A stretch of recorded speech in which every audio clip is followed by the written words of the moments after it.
Doctor Farooq Abdullah द्वारा सेना के खिलाफ विवादित बयान देने के विरोध में राष्ट्रीय बजरंग दल ने आज त्रिकुटा कॉम्प्लेक्स बस स्टैंड के बाहर जोरदार प्रदर्शन किया और डॉक्टर फारूक अब्दुल्ला का पुतला जलाया। राष्ट्रीय बजरंग दल के प्रदेश अध्यक्ष राकेश बजरंगी की अध्यक्षता में हुए इस प्रदर्शन में राष्ट्रीय बजरंग दल के कार्यकर्ताओं ने कहा कि फारूक अब्दुल्ला ने भारतीय सेना की छवि खराब करने की मंशा से इस विवादित विमान को दिया है।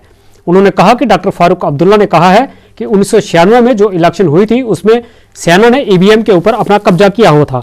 उन्होंने फारूक अब्दुल्ला पर झूठ बोलने का आरोप लगाते हुए कहा कि 1996 में जो इलेक्शन हुई थी उसमें नेशनल कॉन्फ्रेंस 60 से 65 सीटें लेकर सबसे बड़ी पार्टी बनकर आई थी और उसने पूर्ण बहुमत के साथ अपनी सरकार भी बनाई थी।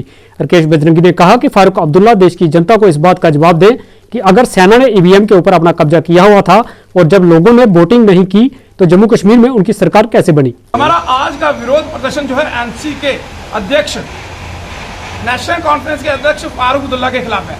जिस प्रकार से आर्मी के को अपमानित करने का काम जो फारूक अब्दुल्ला ने किया है, 27 वर्ष के बाद फारूक अब्दुल्ला को याद आया कि आर्मी ने इस प्रकार की कोई स्टेटमेंट दी थी।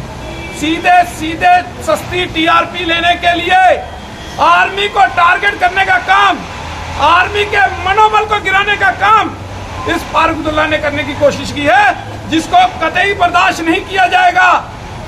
हम चेतावनी देते हैं नेशनल कॉन्फ्रेंस को कि अगर इस प्रकार से हमारी पैरामिलिट्री फोर्सेस के ऊपर, हमारी सेना पुलिस के ऊपर इस प्रकार की अगर टिप्पणियां की गई तो इसका मुंह तोड़ जवाब जो है राष्ट्रीय बजरंग दल जो है उनके कार्यालय के अंदर घुस कर देगा। हम चेतावनी देते हैं इनको कि अगर ये जल्द से जल्द इसके ऊपर सेना से माफी नहीं मांगते तो ये आंदोलन तेज होगा। 1996 में आर्मी ने अगर कहा, उस समय के बाद 96 में सरकार भी तो फारूक अब्दुल्ला की बनी थी। अगर आर्मी ने वोट डालने से रोका था तो फिर सरकार कैसे एनसी की बन गई? इसका जवाब जो है फारूक अब्दुल्ला दे। अरे आर्मी जिस प्रकार से, जिस परिस्थिति के अंदर जम्मू कश्मीर के अंदर, चाहे वो हमारी सेना हो, पैरामिलिट्री फोर्सेस हो, पुलिस हो, जिस स्थिति के अंदर यहां पर जूझ रही है, अपने जवान जो है वो शहीद हो रहे हैं। लगातार मिलिटेंट अटैक, मिलिटेंटों से फायरिंग लगातार इस प्रदेश के अंदर हो रही है।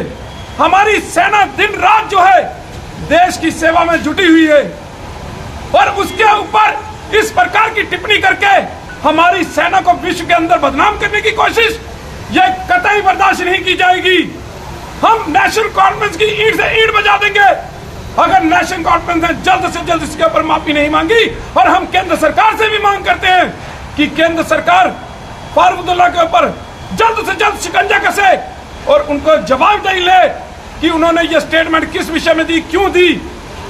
और अगर ऐसा नहीं किया जाता तो नेशनल कॉन्फ्रेंस को इसका खामियाजा इसी जम्मू कश्मीर प्रदेश के अंदर भुगतना पड़ेगा।